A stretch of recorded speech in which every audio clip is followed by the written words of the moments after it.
Hello, je suis Léna, passionnée de bien-être, mieux vivre et spiritualité. J'ai créé ce podcast pour faire connaître au plus grand nombre des méthodes alternatives pour aller mieux, que ce soit physiquement ou mentalement.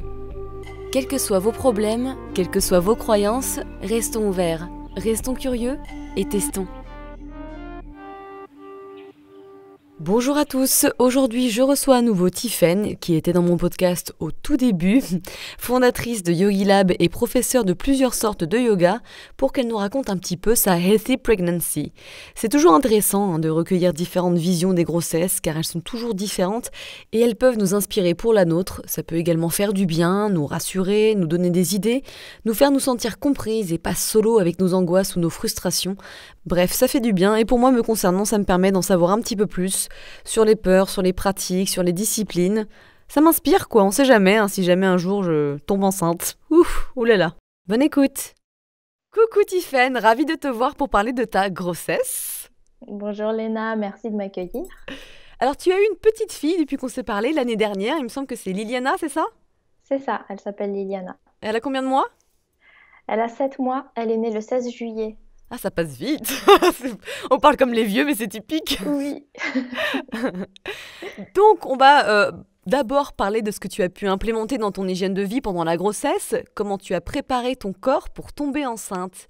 Ça peut concerner d'ailleurs tous les domaines, que ce soit la nutrition, le sport, l'hygiène de vie, etc. Oui, alors je pense que déjà principalement je me suis beaucoup intéressée au yoga Kundalini. Ouais, Quand on est prof de yoga, typiquement on fait une formation de 200 heures qui est un peu la fondation et après on peut se rajouter 300 heures de formation supplémentaire et moi je les ai faites sur le yoga Kundalini. super. Oui, et j'ai trouvé que ça apportait beaucoup de clés sur tout ce qui est travail sur le système hormonal. Donc, ça a été mon point de départ. D'accord, parce que c'était Et connu voilà, le Kundalini, le yoga Kundalini, ça peut t'aider d'un point de vue hormonal et donc sur la fertilité, etc. ben, j'avais pas de données sur le sujet, mais je me suis dit que la première chose chez les femmes on va dire, qui a un impact sur la fertilité, c'est les hormones. Bien sûr. Ouais, Bon, ouais. à part forcément ce qui se passe dans la tête, mais c'est lié. Donc, les hormones, et je me suis dit, le yoga, le domaine vraiment du yoga qui s'intéresse et qui a un effet sur les hormones, c'est principalement le yoga Kundalini. Donc, je suis allée piocher un petit peu dedans, je voulais trouver certaines informations. Ah, intéressant. Et tu as trouvé ce qu'il te fallait? Est-ce que ça t'a aidé? Enfin, comment ça t'a aidé plutôt? Oui, ça m'a beaucoup aidée. Il faut savoir que j'ai fait une fausse couche avant d'avoir Liliana. D'accord. Et ça a été un énorme moment de doute sur mon corps. On se sent un petit peu seul. On se dit, bah, il y a plein de femmes qui arrivent à avoir des enfants. Et puis, j'entends pas beaucoup parler de fausses couches. Alors, est-ce que j'ai un problème? Et puis, en fait, en recherchant, on se rend compte que beaucoup de femmes ont traversé ça. Même des femmes le traversent sans le savoir. Oui, Ça arrive, exactement. hein. Ouais. Donc, je pense que déjà, j'ai trouvé une sorte d'assurance, de réassurance, parce que les formatrices en parlaient beaucoup. Elles essayaient vraiment d'ouvrir, parce qu'on était principalement des femmes dans la formation. Hmm. Et c'était pendant le Covid, donc je l'ai faite en ligne, malheureusement. J'étais censée le faire en présentiel, je l'ai fait en ligne. Et, euh, et on a beaucoup travaillé, beaucoup médité, et je crois que ça m'a pas mal aidé à comprendre certains blocages que je pouvais avoir. Et au-delà de ça, je pense que c'est aussi l'ostéopathie biodynamique. Je ne sais pas si tu en as déjà entendu Non, pas parler. biodynamique, non, pas particulièrement. C'est Raconte-nous. c'est un super, enfin, je trouve, selon moi, un super courant d'ostéopathie qui se base surtout sur alors je vais parler comme une prof de yoga, pas comme une ostéopathe, hein, sur l'énergie du corps et la circulation de l'énergie dans le corps et la communication du corps avec l'espace autour de lui et les énergies qui peuvent le traverser. Ça paraît un peu Wouhou. farfelu, Mais non. mais, mais j'ai trouvé que c'était très doux et j'ai fait une séance d'ostéopathie biodynamique avec un ostéopathe à Paris que je recommande. Je ne sais pas si je peux citer Oui, bien son sûr, oui, nom oui. ou pas, mais Bruno Joss. Il s'appelle Bruno Joss. Et après la fausse couche, je l'ai vu parce que je sentais beaucoup de tension dans mon bassin. Et il m'a juste dit, au moins, alors il m'a bien dit, il n'y a pas de mots pour te rassurer, mais il m'a dit, au moins tu sais que tu peux être enceinte. Hmm. Et tu sais, on me dit souvent tomber enceinte. Ouais. Et je me suis dit, bah en fait, être enceinte, c'est mieux que tomber enceinte. Parce que je voulais pas tomber, je voulais être enceinte. C'était un mot, c'est tout bête, hein. C'est un mot. Mais ça m'a débloqué quelque chose. Ouais, bah c'est des tilts des fois dans ton inconscient qui se produisent. Ploup. Ouais, Et t'étais enceinte de... Enfin, quand t'as fait ta fausse couche, t'étais enceinte de combien de temps? 3 mois. Ouais, en fait, c'est ça qui est dur parce qu'effectivement, j'en parle avec mon copain parce que, ben, de ces quatre, va falloir s'y mettre. Et effectivement, je me dis, bah, ma mère a eu des fausses couches, effectivement. Et ça doit être vraiment dur à vivre parce que 3 mois, tu te dis, t'as quand même eu 3 mois, c'est-à-dire potentiellement 9 semaines où tu t'es un peu préparé. Enfin, pouf, Ouais. c'est compliqué, quoi. Donc, c'est pour ça que toi, finalement, certaines disciplines comme l'ostéopathie biodynamique et le Kundalini t'ont aidé à aussi donc débloquer tes blocages, mais peut-être cicatriser cette petite plaie, puis cette fausse couche, c'est ça? Oui, je pense. Les deux. Ouais. Ouais, Ouais. Et les complètement. blocages, si on peut creuser un petit peu, c'était des blocages par rapport au fait de devenir mère? Ouais, une certaine peur de devenir mère et surtout de devenir la maman d'une fille. Pourquoi? J'avais l'impression que je saurais pas l'aimer et que je serais en concurrence avec elle. Ouh, mais je comprends très bien ce point. Alors moi, j'ai toujours voulu avoir un garçon. Et alors, j'ai plus ce côté concurrence, mais quand j'étais jeune, c'est très bizarre, et ça paraît un peu farfelu, mais bon, de toute façon, c'est notre esprit qui est souvent comme ça. Mais je me disais, en fait, ça se trouve, elle aura une meilleure vie que moi, et du coup, je vais être jalouse. Enfin, c'était bizarre, mais ça, c'est parce que Ouais, j'étais dans mes schémas de victime. Et je me disais, ouais. mais moi, j'ai tellement galéré, et elle, en fait, voilà, la gâter ou je ne sais quoi, puis ça se trouve, elle sera très jolie, alors, elle sera pas complexée, puis tu sais, du coup, tu t'es dit, oui, je vais avoir une comparaison ou quoi que ce soit. Donc, c'est Oui, assez marrant. Donc, oui, ça t'a révélé ce problème-là pour pouvoir le travailler et puis le digérer, en fait, le transmuter. tout à fait. Et, en fait, bon, tu t'aperçois une fois que tu as accouché que ta fille, tu veux qu'elle ait tout mieux que toi, en fait. C'est Oui, parce qu'en complètement fait, différent. tu lui donnes de l'amour, mais en fin de compte, t'en reçois de l'amour. Tu vois ce que je veux dire? Ah oui. Mm. Ouais. Ah oui, finalement, je ne me suis jamais sentie en compétition avec ma fille. Je n'imagine même pas. Je pense que c'est impossible de l'être, tout Ouais. simplement. Il C'est y ce a qui- beaucoup trop d'amour et de bienveillance et l'envie que tout se passe bien pour elle dans sa vie. Et c'est ça qui est intéressant, c'est que tu te dis que, bah avant, évidemment, avant d'accoucher, de découvrir ce qu'est l'amour maternel, etc., t'as tellement d'idées reçues, de préjugés, de peurs en fin de compte, et finalement, Mm. bah, quand t'es un bébé, puis t'es face à cet amour inconditionnel, alors encore une fois, ça peut être différent en fonction des parents, ça peut mettre du temps, etc. Mais finalement, tu te rends compte, mais mon mental, quoi, il a encore pris le dessus pour plein de choses parce que c'était un changement et que le changement pour le mental est très inconfortable. Donc, il veut te protéger, il veut te créer plein de voilà, de petites pensées très désagréables pour que tu te prépares au pire, pour que Voilà, voilà, tu survives. c'est exactement ça. Ouais. Bon, intéressant en tout cas. Et j'imagine qu'au niveau de l'hygiène de vie, en tout cas de la nutrition, tu manges déjà sain, parce que tu es quand même prof de yoga, tu es dans le bien-être, etc. Est-ce que tu as quand même changé des choses? Eh bien, écoute, Léna, je dois admettre que oui, et j'en suis pas très fière, hein, je l'ai pas très bien J'ai vécu. commencé l'alcool et fumer. Je rigole. J'en avais marre de ce truc côté si j'avais des impulsions toxiques. Non, je rigole. Alors non, heureusement, tout ça, ça me dégoûtait beaucoup. Ouais, Au tout début, le café aussi, ça me dégoûtait. Pourtant, j'adorais boire ma tasse de café le matin. c'est marrant comment ça Non, c'est change. que oui, ça change énormément. Non, ce qui s'est passé, c'était vraiment frappant. J'ai 3 poules à la maison Ouais. et je vais les nourrir tous les matins. Et il y a eu une matinée, c'était vers le début de la grossesse, où je suis allée nourrir mes poules et d'un seul coup, je les ai regardées en me disant, mais ça doit être bon Ah oui, d'accord, le à besoin de manger. protéines. Ah ouais, c'est fou. Ouais. Les pauvres poupoules. Mais oui, je me suis dit, mais mes pauvres poules, ça fait des années que je les ai et que j'en prends soin, qu'est-ce qui m'arrive? Pourquoi je fais ça? Ouais. Et c'était vraiment, c'était pas volontaire, hein. Enfin, Non, c'était animal, hein. c'était ton besoin intuitif de protéines et je pense que ça arrive fréquemment à des personnes. Parce que toi, tu es végétarienne, c'est ça? Ou végane? T'es quoi? Alors, je ne le suis plus maintenant, parce qu'en plus, j'allaite Liliana, donc Ouais. non, j'étais végane. Après, j'ai adopté mes poules pour pouvoir manger leurs œufs, donc on va dire végétarienne, à Oui, bah, peu je suis près. comme toi, c'est-à-dire que moi, je mange que des produits, enfin, que des œufs en fait. Même si j'aime pas du tout les appellations, c'est pas du tout mon truc. Mais oui, je comprends, ouais. Et maintenant, je mange de tout. Et j'en ressens encore le besoin, peut-être avec l'allaitement. Ouais. qui est gourmand en énergie.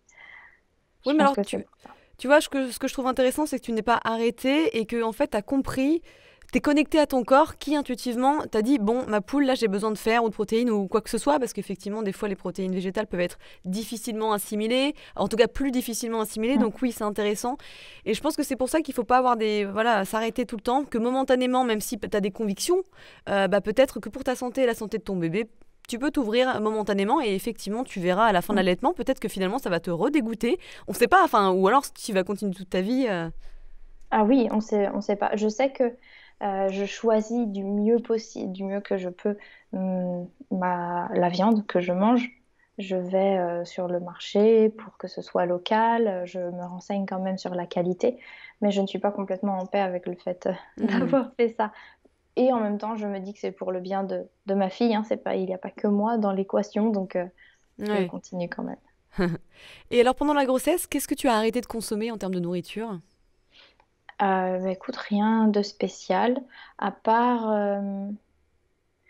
tout ce qui était... je dirais que la seule chose que j'ai vraiment changé, c'est quand j'allais au restaurant, je ne prenais jamais de plats à base de crudités, de salades, de choses comme Donc ça. classique, quoi. Oui, là, pour le coup, il n'y avait Voilà, rien de spécial, pas de rien de changement. spécial. Ouais. Non, Tu as... j'ai arrêté le café un petit peu aussi.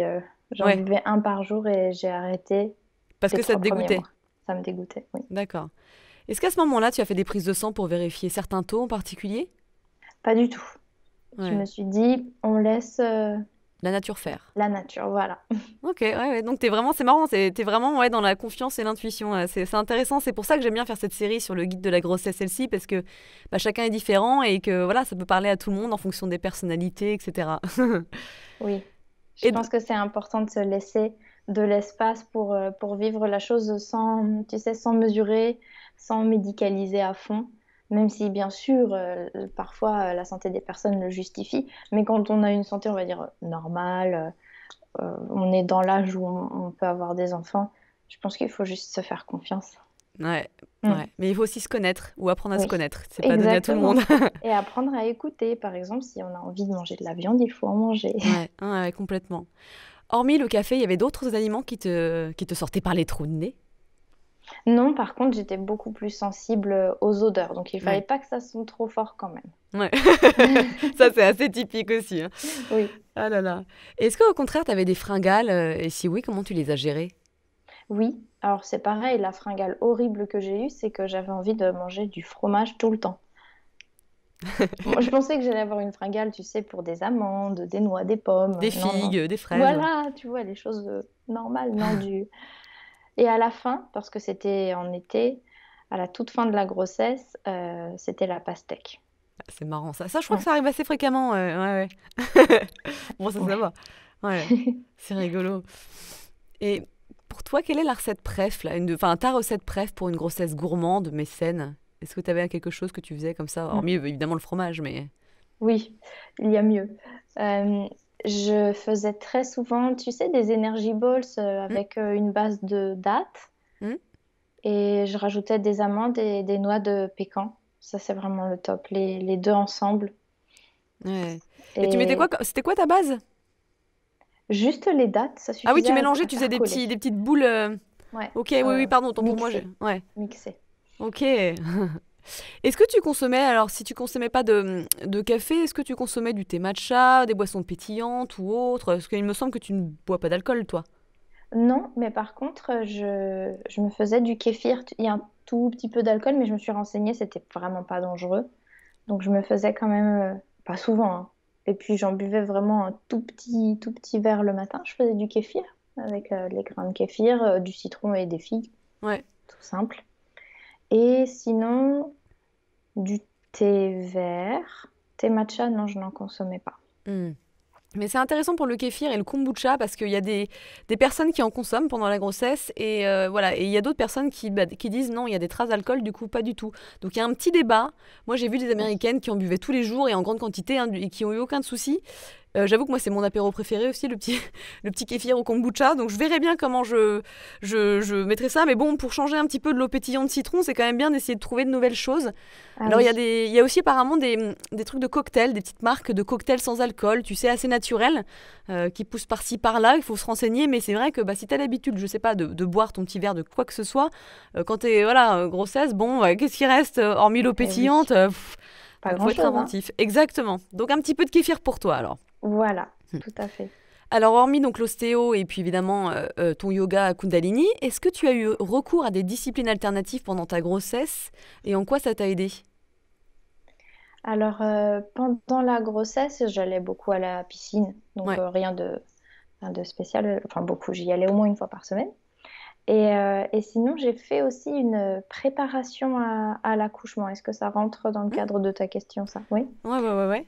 Une préparation à l'accouchement, parce que si tu veux, j'étais allée à la préparation à l'accouchement de ma sage-femme, celle qui me suivait. Et avec Pavel est venu avec moi et on était tous les deux, donc Pavel c'est mon compagnon, on était tous les deux sidérés par la façon avec laquelle elle nous présentait la chose, c'est-à-dire que dès le premier jour, elle nous a dit, bon bah alors écoutez, voilà, moi je vais vous montrer comment c'est une contraction parce que vous allez avoir vraiment très très mal. Elle nous préparait en fait à la douleur. Hmm. Et le nombre de fois euh, que j'ai entendu le mot douleur pendant son intervention, je me suis dit, mais c'est pas possible, il y a un conditionnement. Ouais. Je veux bien accepter qu'il y a de la douleur, mais est-ce qu'on peut pas plutôt parler avec d'autres mots? Est-ce qu'on est obligé d'être conditionné? Elle nous a imité une contraction. Vraiment, elle s'est appuyée sur sa chaise, elle a dit, vous serez comme ça, vous aurez tellement mal que vous ne tiendrez pas sur vos jambes. Et je me suis dit, mais quand même, elle nous fait vraiment très peur. Ouais. Et j'ai failli, mais je me souviens que j'ai failli m'évanouir, hein. Ouais. Parce que quand on est enceinte, en plus, on est plus sensible Ouais. à tout ça. On ne tient pas forcément aussi bien le coup. Donc, après ce phénomène-là, je suis allée faire une séance d'hypnose pour me retirer ça de la tête. Parce que je me suis dit, si je pars avec ça dans la tête, que je vais souffrir, c'est pas bon. Ouais, c'est clair. Ouais, tu vas en avoir peur et tu vas redouter ce moment encore plus, quoi. Voilà. Donc, je Et- suis allée faire une séance d'hypnose ericksonienne pour me retirer ça de la tête. Et je suis allée voir une autre femme, donc dans ma région, Orléans, qui s'appelle Alban Templier, qui fait des préparations à la grossesse. Et alors là, mais c'était complètement différent. Elle met dans un petit cocon, elle nous explique. Alors, elle mentionne aussi la possibilité de douleur, mais elle a dû le dire une fois en 5 heures d'intervention. Donc, Ouais. c'est complètement différent. Et du coup, tu as appris à peut-être devancer cette douleur ou accepter cette douleur. Comment tu t'es préparé à ça? Qu'est-ce que tu as appris? Oui, alors j'ai suivi ces séances à elle d'hypnose. En fait, elle m'a envoyé une séance que je devais écouter tous les jours pendant les 3 mois qui précédaient mon accouchement. Euh, donc vraiment quelque chose qui nous permet de rentrer dans notre corps, de respirer. Et bien sûr, je me suis aidée avec le yoga. Je savais qu'il y avait des postures que je pouvais faire entre les contractions, pas pendant, qui pouvaient m'aider, du style, tu sais, le chat vache à 4 pattes, où on cambre le dos et on l'arrondit, ça Ouais. soulage énormément. La posture de l'enfant, tout ce qui touche au bassin. Euh, Qu'est-ce que j'ai fait? Et puis les mélanges d'huile essentielle aussi, qui aident. Ah oui, d'accord. Donc, tu t'en mets quoi dans le bas du dos? Oui, voilà. C'est quoi comme huile essentielle? Alors, je peux te les lister si tu Ouais. veux. Je les ai là.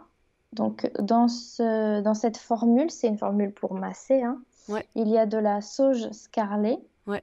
sclarée, pardon, palmarosa, lavande officinale, camomille romaine et de l'huile d'amande douce. D'accord. Et tous les jours, tu te masses le bas du dos?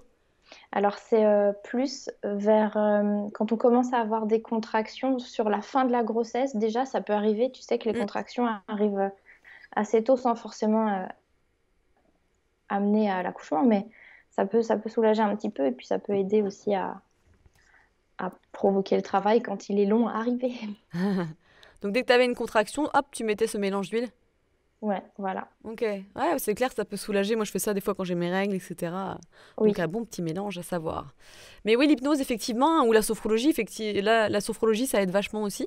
ouais, Je sais, pour préparer un petit peu. Et alors, du coup, est-ce que tu penses que ça t'a aidé concrètement par rapport à l'accouchement? énormément. Mhm. C'est C'est-à-dire, comment sûr. ça s'est passé, du coup, par rapport à cette douleur? Alors, en fait, mon accouchement, au total, il a duré 32 heures. Oh là là, C'était, c'est long. ouais, c'était très, très long. Mais il y a des femmes qui accouchent en 2 heures, 3 heures, 4 heures, hein. Ouais. Donc, oui, j'ai perdu les os. J'ai été obligée d'aller à la clinique, même si j'avais pas envie d'y aller aussitôt. Mais quand on a perdu les os, on est obligé d'y aller. Donc, j'y suis allée. Ils m'ont dit que c'était pas du tout pour tout de suite. Et en gros, ce qui se passait, c'est qu'à chaque fois que je devais faire un monitoring, c'est-à-dire qu'ils nous placent des petits Mm. capteurs sur le ventre avec des élastiques, c'était dans une salle un petit peu trop médicalisée à mon goût. Ouais. Et là, je sentais que les contractions, elles ralentissaient parce que il y avait un petit côté stress. Et justement, cette personne que j'étais allée voir pour me préparer Alban Templier m'avait dit, c'est dans ces moments-là que tu peux te mettre l'hypnose pour te remettre dans ta bulle, oublier que tu es dans cet endroit pour que les contractions continuent Parce que à tu être veux dire que le régulières. stress bloque finalement les contractions? Parce Ouais. que tu ne te sens pas en sécurité, du coup, ouais, ok. Oui, c'est une question de jeu avec les quantités d'ocytocine que tu sécrètes. Ouais. Et ça t'a aidé pour te sentir mieux et pour que les contractions se poursuivent alors? Voilà, Ouais. exactement. Et au niveau de la douleur, alors comment ça s'est passé pour toi? C'est quoi ton témoignage finalement de la douleur? Est-ce qu'elle était aussi horrible que la personne décrivait ou est-ce que finalement t'avais accepté un petit peu cette douleur? Enfin, dans quel monde t'étais quoi? Oui, alors au tout début, je l'ai complètement accepté, je le gérais très bien. Euh, Au bout de 24 heures, en fait, c'est que j'ai commencé vraiment à fatiguer. J'étais fatiguée parce que c'est les contractions, je dirais pas qu'elles me faisaient mal, mais elles étaient fortes, elles étaient Hmm. intenses. C'est une intensité qui fait que vraiment on se sent obligé de se tenir Ouais, quelque part et de tu peux se pas bouger. grandir. Enfin, ouais, il y a une force à l'intérieur de nous qui est incroyable et c'est tellement nouveau, c'est difficile à décrire, hein. Quand on le vit pour la première fois, on se demande ce qui nous arrive. Ouais, ouais, ouais. J'allais faire une vieille Et blague comme une grosse chiasse, mais bon, je vais retirer ça. C'est hors sujet, Léna, ouais, bref. Mes vieilles bah blagues à deux écoute, balles. non, j'aurais préféré ça peut-être. Oui. C'était tellement intense, c'est très Ouais, très intense. Et ça a duré vraiment très très longtemps. Je ne voulais pas la péridurale, c'était dans mon souhait. J'avais rédigé un projet d'accouchement à la ouais. clinique pour qu'ils ne me proposent pas la péridurale notamment. Est-ce que justement, à ces moments-là, tu t'es dit, en fait, je devrais ou pas? Je me suis posé la question Ouais, je parce pense que que, tu arrives à un moment où tu te poses la question. Il y a tellement de personnes qui ne le veulent pas, puis à la fin qui n'en peuvent plus, quoi. ouais. Mais là c'était ça. Et j'ai dit à la sage-femme, elle m'a emmenée dans la salle de naissance en pensant que ça y est, c'était le moment. Mais j'y suis restée au moins 7 heures encore dans la salle de naissance. D'habitude, ça dure beaucoup moins longtemps. Et à un moment, je n'en pouvais vraiment plus. Sur la fin, je lui dis, mais qu'est-ce qu'on fait? Qu'est-ce que vous allez me faire? Parce que moi, je peux plus là, je vais pas réussir à accoucher. J'aurai plus la force pour faire Ouais, sortir mon bébé au bout de 30 heures. tu m'étonnes. Parce que j'ai pas dormi hein, pendant ces Oh la 30 heures. vache. Oh, oh, oh. Oh. Heureusement qu'il y a les hormones, mais quand même. Oui. Et, euh, Et elle m'a dit, bah, je sais pas. Parce que dans mon projet de naissance, j'avais bien mis que je ne voulais pas qu'on me propose la péridurale. Bah oui. Donc elle attendait que je lui demande. Et je lui ai dit, mais il y a quoi comme solution pour me soulager? Elle me dit, il n'y en a pas d'autre? Bah oui, bien sûr. Ouais, ouais, Donc je lui ai dit, bon, bah, ce serait trop dommage. Elle me dit, oui, ça serait vraiment dommage. Là, ouais. vous êtes au bout, ce serait dommage. Tenez le coup. Donc j'ai tenu le coup. Ils m'ont quand même fait respirer un petit peu dans une sorte de gaz pour m'apaiser. Je sais Ouais. plus ce que c'était. Oui, oui, non, mais je vois, ouais. Et à la toute fin, vraiment, je perds des pieds parce que j'étais fatiguée. Et Pavel est formé en hypnose ericksonienne, donc il m'a hypnotisée. C'est super d'avoir un conjoint comme ça. Et ça t'a Oui, vraiment aidé? ben, je suis partie. Je suis jamais partie comme ça, hein. Et il a dit, cher inconscient, je te laisse faire tout ce qui est nécessaire pour que Tiphaine puisse accoucher en sécurité et sereinement. Et en fait, c'est comme s'il avait complètement pris le dessus. Ouais, mais Et t'étais moi, je tellement le voyais fatiguée. faire. Je le voyais faire, j'étais témoin, mais je ne bougeais plus. Et il a dit, fais ce qu'il y a à faire. Et d'un seul coup, je me suis mise à crier très fort, pas de douleur, mais parce que je sentais qu'il fallait. Et ça a fait descendre Ouais, le bébé. ouais. Et ça a accéléré vraiment les choses et c'était bon, quoi. Le rôle des compagnons, et c'est pas mal un petit compagnon formé en hypnose. Dis donc, le petit C'est bonus, très quoi. utile, c'est Plutôt clair. que le massage dans le dos, là. Ah, c'est rigolo, intéressant, super. Puis oui, t'es tellement fatigué que je pense que du coup, ton inconscient, il prend vite le dessus parce que ton mental te fait, t'en peux plus, tu vois. Donc du coup, Ouais. pouf, tu descends un petit peu dans tes ondes, là. Ah, super. Et j'y D'accord. croyais plus au bout de 30 heures. Je me suis dit, mais en fait, ce bébé, il veut pas arriver, c'est pas Bah, tu possible. m'étonnes. Oh là là, c'est long. C'est lent. Intéressant, intéressant. Donc finalement, tu vois, tu y as réussi. Oui, avec beaucoup de stress hein, quand même, parce que tu sais, quand tu arrives à la toute fin, ils te mettent le monitoring en permanence. Ils Ouais. le gardent pour surveiller ton bébé. Moi, quand même 30 heures, donc on s'inquiétait que le bébé soit fatigué. Mm. Et, euh, et elles avaient le monitoring qui semblait bon. Le cœur était bon, donc elles m'ont dit, bon, c'est bon, pas de stress. La gynécologue est ensuite arrivée. Et elle dit, mais vous vous rendez compte que depuis tout à l'heure, c'est le monitoring de... Enfin, vous avez le cœur de la maman, pas du bébé. Et là, oui. Là, Ah on s'est dit, ouais. ah bah peut-être que stress finalement, parce Ouais. que Oh, le truc que t'as oui, pas envie d'entendre, quoi. non, grosse frayeur. C'était moi, c'était mon cœur. C'était pas celui du bébé. Le bébé bougeait, donc il fallait faire suivre avec le monitoring. On a eu très très très peur. Mm. Et tout Et là, allait on s'est bien. rendu compte qu'il fallait aller vite. Ah, ok, d'accord. Donc il était déjà un petit peu enfin, en détresse, je sais pas si c'est le terme, mais il était fatigué, quoi. Ça, oui, fatigué. Mm. D'accord, ouais. Ah, c'est assez intéressant, hein. Bon, revenons un petit peu à nos moutons de la Oui, enfin, de la grossesse. oui, pardon, on va Non, trop non, mais vite c'est là. très intéressant. Je pense que aussi j'aime bien parler finalement de l'accouchement parce que c'est quand même le moment ultime. Donc voilà, mais puis Oui. ça vient. Là, j'ai quelques petites questions qui viennent quand on discute. Mais par rapport à toi, au sport et au yoga, parce que vu que tu es prof de yoga, est-ce que tu as adapté? Comment ça s'est passé? Est-ce que tu as arrêté certaines activités sportives? Enfin, comment ça se passe le sport avec la grossesse? Alors, je pense que ça dépend ça dépend vraiment de femme à femme, je l'ai remarqué. Ah, pour moi, ça a été radical. J'avais l'impression que le bas de mon ventre était comme anesthésié. Je ne pouvais plus engager mes abdos comme avant. Et donc, j'ai arrêté le crossfit. Je faisais du crossfit, j'ai complètement arrêté. Je ne pouvais plus pratiquer le yoga comme avant, ça c'est sûr. Euh, il y avait aussi un peu de nausées quand même, qui font qu'on est obligé de se calmer. Sur les 3 premiers mois, ça dure pas très longtemps. Euh, et j'ai fait des pratiques de yoga vraiment très douces. Hmm. Ouais, J'ai c'est la douceur, adapté. quoi. Mhm, de C'était la le mot de ta douceur. grossesse.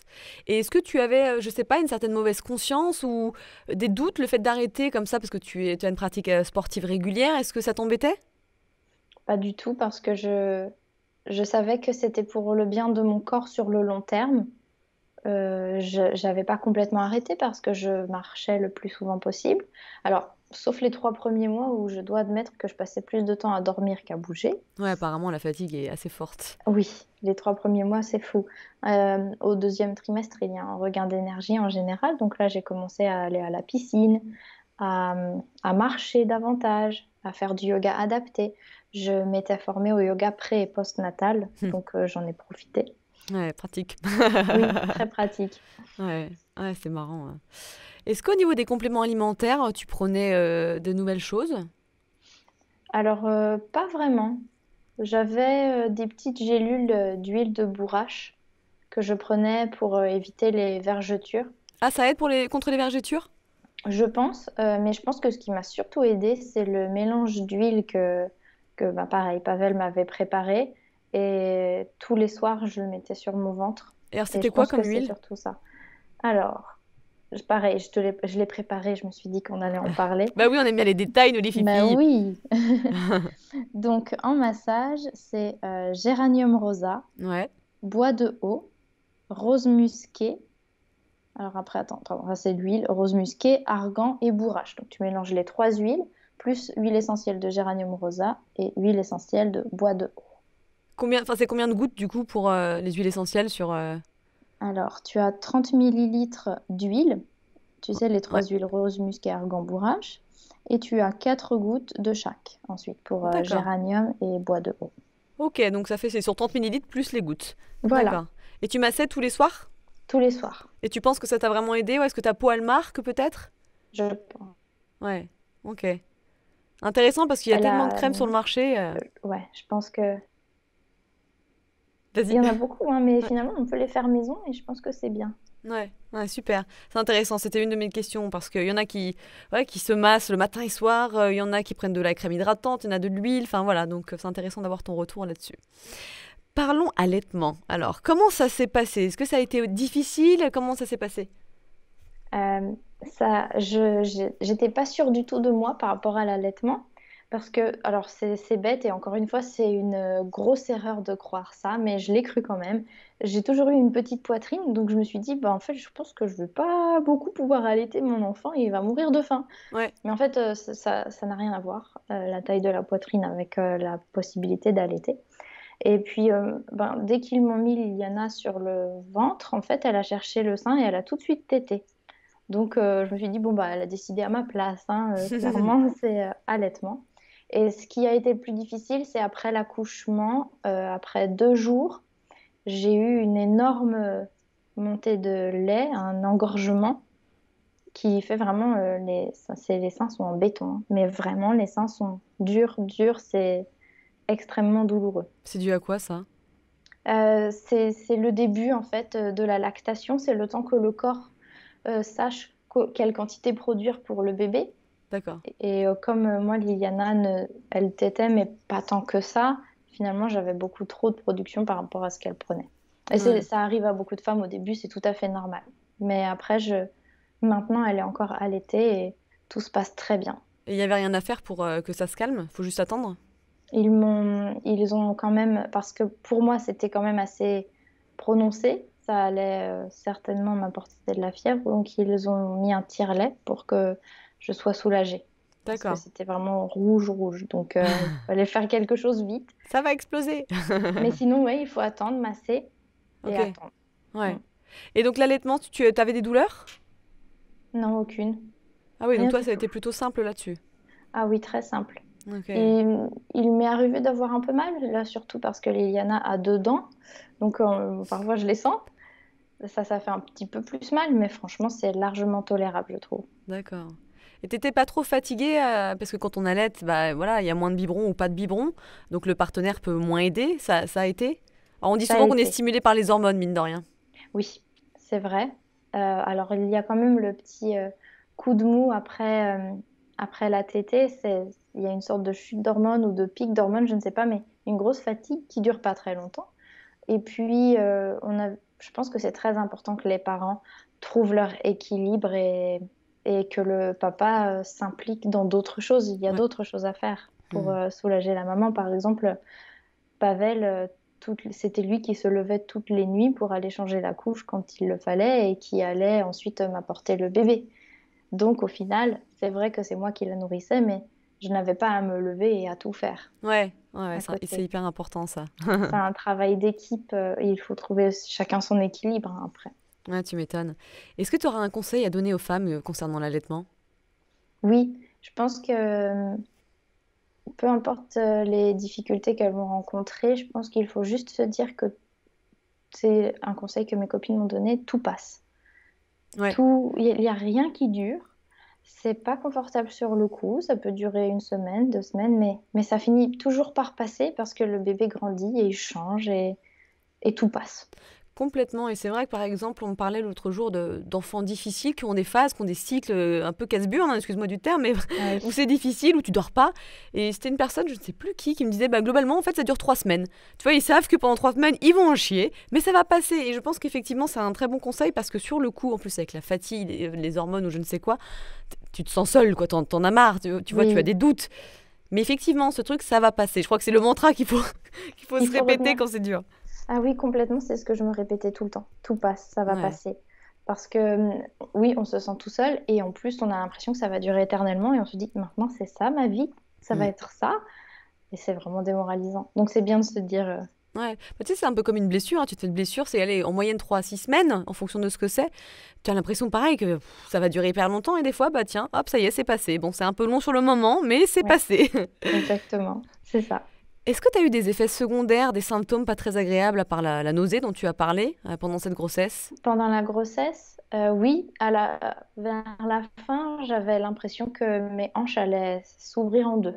Vraiment, j'avais l'impression qu'elles tenaient plus, Ça qu'elles étaient s'écartait? plus tenues et quand je marchais, oui, j'avais l'impression qu'elles s'écartaient. Je pense qu'elles étaient tenues malgré tout, mais j'avais vraiment très mal.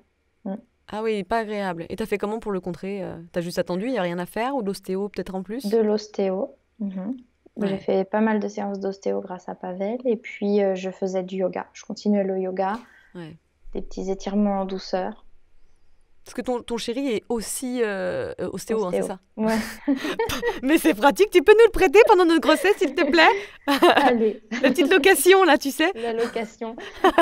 Et en plus, il change les couches. Bah oui, non mais franchement. Ah, génial.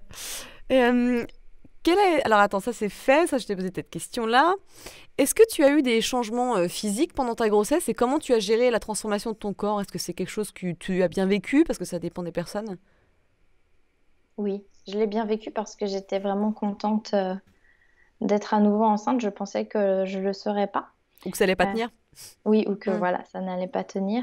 Et donc le ventre qui grandissait, c'était plus une joie qu'un obstacle ou quelque chose de négatif.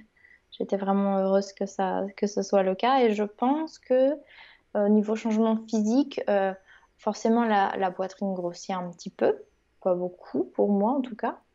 Et les hanches se sont élargies. C'est Euh, revenu ou pas encore? Ou ça revient jamais? Je ne sais même pas. Bah après, je pense que ça revient un petit peu pour la majorité des femmes, mais elles n'étaient pas très très larges, les miennes. Donc ça me dérange pas Ah, si donc elles... t'aimes bien, ça fait des petites courbes. J'aime bien, voilà. C'est rigolo. Ouais, marrant. Ouais. Donc tu l'as bien vécu. C'est pas mal parce que c'est vrai que moi, par exemple, c'est une appréhension. Je sais pas trop pourquoi, mais effectivement, la transformation du corps, le gros bidou, c'est pas quelque chose qui m'attire. Mais en même temps, bon, moi j'ai une histoire, j'ai pas trop forcément. C'est pas un rêve d'être enceinte de base, donc je peux comprendre qu'après une fausse couche, si tu as un désir d'enfant, cette transformation du corps, tu la vois plutôt comme une bonne nouvelle. Mm. Mais ce qui me donne une petite question, là, ce qui me fait penser à une petite question, est-ce que toi, t'avais depuis longtemps envie d'être enceinte ou comment c'était pour toi? Non, parce que pendant longtemps, on m'avait dit que je j'aurais certainement pas d'enfant parce que j'avais pris une pilule qui m'avait été prescrite. J'ai dû la prendre pendant plus de 10 ans. Et j'ai découvert après 10 ans par un médecin anglais que c'était une pilule qu'on prescrivait aux personnes souffrant d'obésité. Une Et, pilule contraceptive, mais spécifiquement pour les personnes souffrant d'obésité.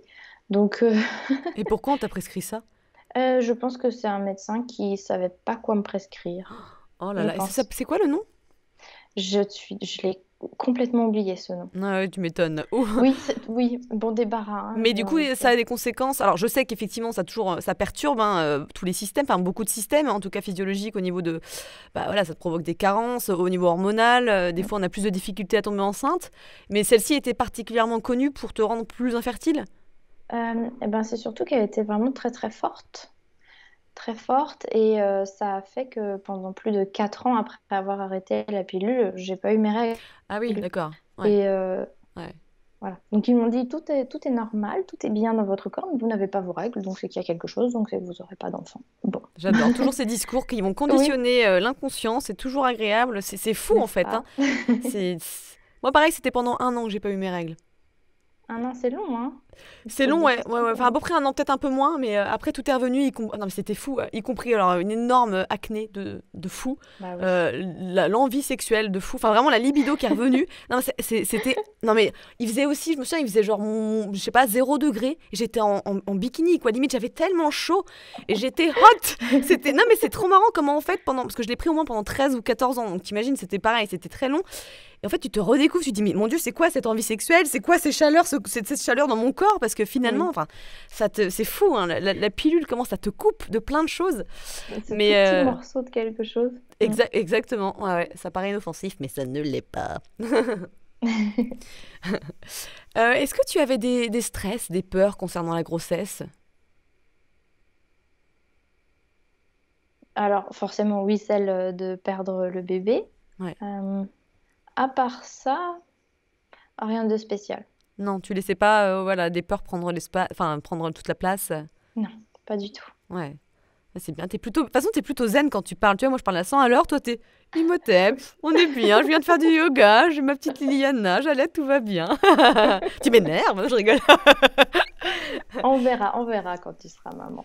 Ouais, exactement. On verra. Mon Dieu. Quel est le plus dur dans la grossesse pour toi? Enfin, en tout cas, quel a été le plus dur pour toi? Pendant la grossesse, de ne pas pouvoir pratiquer le yoga comme je le faisais avant, parce Ouais. qu'il faut adapter. Et même si je l'ai fait avec plaisir, en sachant que c'était la bonne chose à faire, il y avait quand même des petits moments de frustration où je sentais que j'aurais aimé pouvoir faire ça et je pouvais pas. Donc c'était plutôt une sorte de limitation Ouais. physique, on va dire. Ouais, parce qu'effectivement, quand t'es habitué, t'es prof de yoga, t'en fais tout le temps, ça participe à ton bien-être. C'est une habitude Oui, et c'est difficile, hein. Ouais. Heureusement, c'est momentané. exactement. Oui, Ouais. heureusement. Et Oui, puis, tant mieux, parce que si c'est ça par rapport aux, je sais pas, aux douleurs, pas aux ulcères, mais aux brûlures d'estomac, aux douleurs de dos, ou je ne sais quoi d'autre, ça va, c'est pas si mal. c'est bien, oui. Ah oui, ça par contre, je pense que la pratique du yoga, ça m'a vraiment permis de pas avoir mal au dos, pas avoir tout Hmm. ça. J'ai pas eu mal au dos. Et même pour les personnes qui ne J'ai font pas oublié. de yoga, par exemple, tu conseillerais qu'elles s'y mettent pendant la Oui, grossesse? oui. Ouais, Vraiment. Même si c'est que 10 minutes, ouais, alors avec une pratique appropriée et bien adaptée, une bonne respiration, mais je le recommande à 100%, même pour l'accouchement. ouais, Ça aide tellement à gérer les contractions. complètement. Ouais, ouais, ouais. Parlons un peu plus deep. En quoi en quoi la grossesse a changé ton rapport à la vie? Alors ça, c'est drôle que tu me le demandes parce que j'y pensais cet après-midi. C'est surtout maintenant que Liliana est là. C'est pertinent quand même. Du Ah coup, bien c'est sûr, ouais, pas ouais, pendant la complètement, on grossesse, peut... mais Non, non, c'est très bien. Je pense que ok. c'est même intéressant de parler du postpartum, etc. Ouais, bien sûr. C'est plus une sorte de énorme peur de mourir, Pour ta énorme petite? peur de la mort, parce que ça voudrait dire que mon bébé a pas de maman. Et quand on voit à quel point notre bébé est attaché à nous, ce qui est sain, hein, il est vraiment attaché à nous, dépendant de nous, on ne peut pas imaginer le priver de ça. Ouais, ouais. Surtout, effectivement, dans les premières années, c'est hyper Oui. important pour la co-régulation. Ouais, j'imagine. Donc ça fait beaucoup réfléchir sur la mort. En tout cas pour moi. Ouais. Ça a vraiment amené ce sujet. Ah, c'est marrant, ouais. Comment tu vois cette carrière avec l'arrivée d'un nouvel enfant? Est-ce que tu t'es déjà bien organisé ou au contraire, tu iras avec le flow sur le moment? Comment était ton agenda avant et comment il est maintenant? Alors, l'agenda est chaotique maintenant parce que je pense que ça, c'était pas du tout bien organisé pour moi. Je savais pas du tout si j'allais allaiter, euh, je savais même pas de quoi avait besoin un bébé. Tu vois, un bébé qui vient de naître, un bébé de 3 mois, un bébé de 6 mois, à partir de quel moment un bébé peut être sans sa maman pendant une durée assez longue pour que je puisse travailler, j'en savais rien, donc j'ai rien préparé, j'ai pas préparé de garde ou quoi que ce soit. T'avais Donc pas choisi par exemple la crèche ou une nounou ou quoi que ce soit? rien du tout.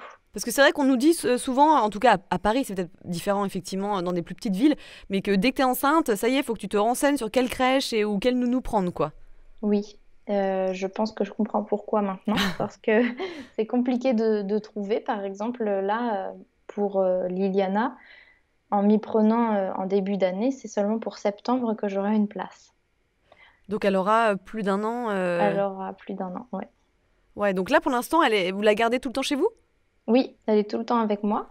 Ouais. Actuellement, là, elle est avec sa mamie qui vient de Pologne très fréquemment pour la garder. Bah, dis donc, elle est courageuse la mamie, c'est une sacrée Oui, mamie, hein. De Pologne, c'est sacrée pas tout mamie. près quand même, hein. T'es pas à 45 minutes. Ah non, c'est sûr. Et ça rend service énormément. Ouais, Donc elle est gardée par sa mamie actuellement, mais sinon c'est moi qui la garde et j'ai 1 heure de cours le lundi soir que j'arrive à donner à mes élèves qui viennent dans le studio. C'est ma mère qui garde Liliana pendant ce temps-là. J'arrive à donner 2 cours en direct sur mon site YogiLab. Là, pendant ce temps-là, c'est Pavel qui la garde. Et j'arrive à filmer le lundi matin. C'est le seul moment où Pavel ne travaille pas et je filme mes cours de yoga pour la semaine. Donc c'est hyper ouais. tendu. Est-ce que Et après, je tu... travaille quand elle dort. Ouais. Est-ce que tu regrettes un petit peu de pas t'être organisée au préalable? Un peu. Mhm. Je Ouais. pense que ça aurait été bien que maintenant que je sais qu'à partir de cet âge-là, 7 mois, je peux laisser mon bébé pendant 3 heures à quelqu'un d'autre, par Ouais, exemple. ouais, d'accord. Non, Mm. mais c'est intéressant de savoir ça. Et du coup, tu te sens un petit peu bloquée pour tes projets professionnels? Non, ça va. Ça va parce que elle fait des petites siestes et dans ce cas, D'accord. j'arrive à travailler quand même. Ouais. J'arrive à l'asseoir pour qu'elle joue un petit peu pendant que je fais quelques mails. Alors c'est vraiment ralenti, extrêmement ralenti. Parfois je vais oublier des choses ou je suis interrompue, donc je passe à autre chose et j'oublie. Mais j'ai quand même, avec sa présence, malgré sa présence, presque, j'ai réussi quand même à écrire récemment un livre yoga pré- et post-natal. Donc je me Mm. dis que ça se concilie, c'est très très très fatigant et difficile psychologiquement parce qu'on est constamment interrompu, mais ça reste Ouais, faisable. exactement. Ouais, heureusement qu'il Mm. y a yoga qui te reconnecte un petit peu en toi, quoi. Ta petite Oui, méditation. Mais complètement. et qu'est-ce que je voulais dire? Là, du coup, j'ai plus les questions, mais ça vient de manière intuitive parce que je suis curieuse. Est-ce que tu as eu des doutes à certains moments? Est-ce qu'il y a eu des moments de pff, j'en peux plus ou tu vois ces moments très humains finalement? Oui, Raconte-nous. oui, oui. Je pense que c'est pour tous les bébés, pour tous les bébés, c'est pareil. Il y a des cycles. Et par exemple, quand Liliana a commencé à avoir ses dents, elle les a eues très tôt. C'était très difficile. Elle avait beaucoup de douleurs et donc forcément, elle pleurait beaucoup. Pavel part souvent en Pologne et je me suis retrouvée seule avec Liliana dans une grande maison. J'avais très très peur, à tel point que j'en venais à faire de la paralysie du sommeil. La nuit, je n'arrivais pas à récupérer. Ah oui. Donc oui, donc Il partait combien de temps? il part 4-5 jours à peu près en général. D'accord. Mais il y a quelque chose, j'arriverai pas à te dire quoi, mais il y a quelque chose qui change dans le cerveau profondément quand on est maman, et la perception du danger est complètement différente. Bah, je comprends totalement, puisqu'en fait, c'est quelque chose de primitif. Donc, en fait, enfin, la sécurité, hein, c'est non seulement pour toi, mais aussi pour ton bébé. Donc, en fait, t'es en hyper vigilance. C'est ça. Et si de base, t'es anxieuse, là, j'imagine même pas la fatigue. Oui, je pense que c'est encore pire, hein. Ouais. Ouais. Et comment t'as fait pour gérer ça? Est-ce que ça s'est passé avec le temps? Est-ce que je sais pas, t'as compris des choses, des prises de conscience qui t'ont aidé à gérer ça? Oui, alors j'ai déjà, je parle avec on a un psy avec Pavel, on échange avec lui fréquemment. Par rapport donc à la maternité et à la parentalité, tous les deux? Alors chacun son tour, mais oui, en lien avec la maternité, en lien avec plein d'autres choses aussi, principalement ça pour moi. Ouais. Et il m'a vraiment aidé à prendre conscience du fait que ça ne peut pas durer comme ça.